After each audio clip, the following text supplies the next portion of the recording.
Hi viewers, welcome to Andhraprabha. నేను మీ Uma. So ఈరోజు ఫ్రైడే అంటే డెఫినెట్గా కొత్త సినిమాలు రిలీజ్ అవుతాయి.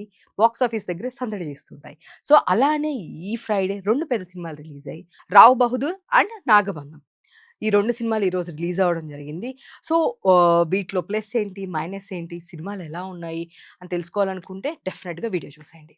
సో మనం చూసుకుంటే గనక 'నాగబంధం' ఒక డివోషనల్ మూవీ. విరాట్ కర్ణ మంచి పెర్ఫార్మ్ చేశారు. బాడీ ఎంత బాగా ట్రాన్స్‌ఫర్మేషన్ చూయించారు అంటే, మనం ప్రతిదీ విజువలైజ్ అవ్వచ్చు. చాలా బావుంది.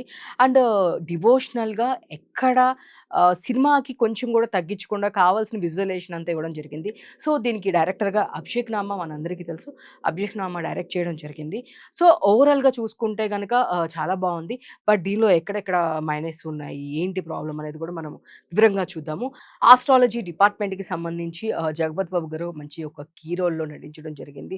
అండ్ చూసుకుంటే గనక నభా నటేష్ చాలా మంచి లుక్‌తో చాలా బావుంది. సో సినిమా వైస్‌కి వెళ్తే గనక సో కొంచెం ల్యాగ్ అనేది మనకు కనిపిస్తూ ఉంటుంది. మన దానిలో చూసుకుంటే మైథలాజికల్ మూవీస్ ఎన్నొచ్చినా సరే డెఫినిట్‌గా దానిలో కొత్తదనం ఉందంటే డెఫినిట్‌గా అందరూ ఆదరిస్తారు. మనం ఇంతకుముందు చూసుకుంటే గనక 'నరసింహ' అనే మూవీ చూస్తే చాలా సూపర్ డూపర్ హిట్ అయింది.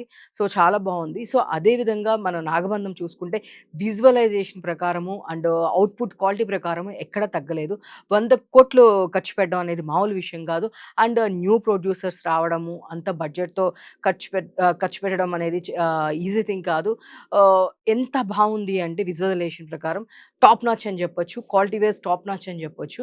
కానీ సినిమా కొంచెం ల్యాగ్ కనిపించడం గానీ, మన 'నాగబంధం' గురించి దాంట్లో కొన్ని కొన్ని ఇంక్లూడ్ చేసినప్పటికీ ఆహ్, ఓవరాల్‌గా దీనికైతే ఆడియన్స్ కొంత ల్యాగ్ అని ఫీల్ అవ్వడము.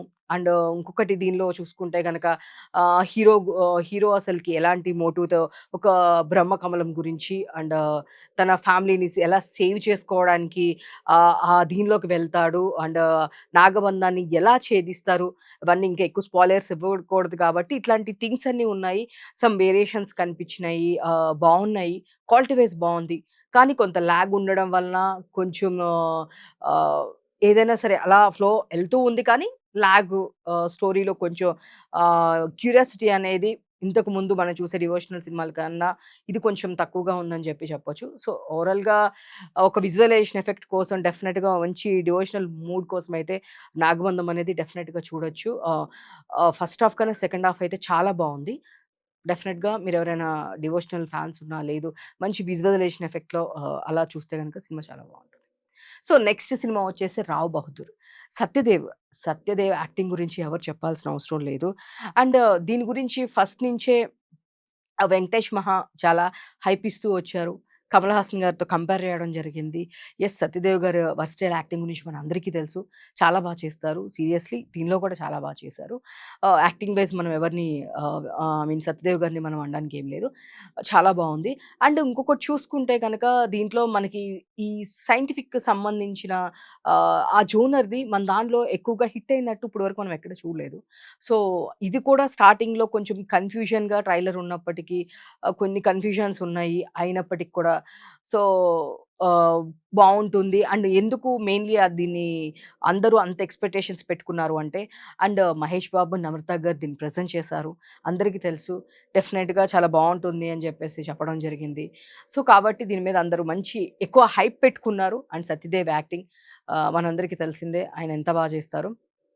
సో, దీనిలో కూడా యాజ్ యూజువల్ స్టోరీ ఉన్నప్పటికీ, సో, ఆయన యాక్టింగ్ పరంగా, సత్యదేవ్ గారి యాక్టింగ్ పరంగా బావున్నప్పటికీ, డైరెక్టర్ మనకందరికీ తెలిసిందే 'ఉమా మహేశ్వర ఉగ్ర రూపస్య' అండ్ 'కేర్ ఆఫ్ కంచరపాలెం' ఈ 2 సినిమాలు మనం చూస్తే గనుక డెఫినెట్‌గా నెక్స్ట్ మళ్ళీ ఏం తీస్తారు అనే క్యూరియాసిటీ మనలో ఉంది.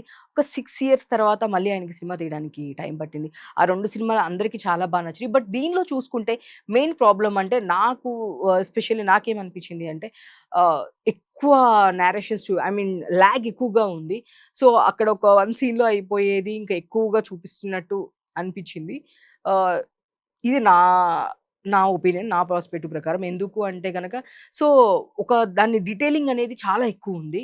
సో, అందులో మన దగ్గర వచ్చేసేటప్పటికి ఇలాంటి సైంటిఫిక్ థ్రిల్లర్స్ కానీ రావ్ బహదూర్ దీనికి సంబంధించి వాళ్ళ కొడుకు ఫారెన్‌లో ఉండడము అండ్ తను ఎలా రిటర్న్ తీసుకొని రావడం, అక్కడంతా ఏం జరిగింది, ఏంటి అండ్ ఇంకా అంటే ఇంక స్పాయిలర్స్ ఇవ్వాలనుకోవట్లేదు. సో, ఇది కూడా ఓవరాల్‌గా ఓకే. బట్ రెండిట్లో కంపేర్ చేస్తే గనక 'నాగబంధం' ఫైన్. బట్ 'సత్యదేవ్' గారి యాక్టింగ్ అనేది obviously super. But come back to 'Satyadev' అని చెప్పేసి మనము కమ్ బ్యాక్ టు 'సత్యదేవ్' అని చెప్పేసి మనం అనుకున్నాము. యాహ్! ఆబ్వియస్‌లీ మంచి కమ్‌బ్యాక్ అని చెప్పేసి అనుకోవచ్చు.